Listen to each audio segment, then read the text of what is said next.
Well, rival supporters have again clashed on the streets of Tehran following Friday's disputed presidential election.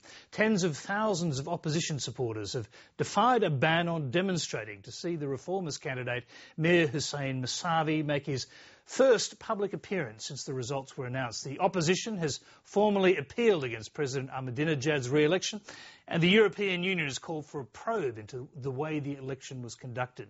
But Iran's religious leader has effectively ruled out any recount, describing the outcome as a divine blessing.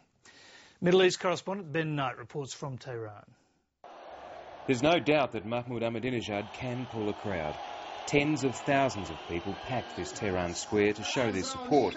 They insist he won this election in a fair fight. I mean, everybody can accuse the other party of cheating, okay? But the fact is that, I mean, cheating, okay, 1 million votes would be cheated. Accept that. 2 million, but not 12 million. And they were scathing of anti-government protesters who've taken to the streets in recent days. They were behaving like animals. But opposition demonstrators are just as vocal. They're furious with the landslide re-election of President Ahmadinejad. It's been rigged, and they changed all the results for themselves, and that was one big charade. Once again, riot police were out in force, trying to break up the protests. They're under orders to stop foreign television news crews from filming. Police repeatedly fired tear gas into the crowds.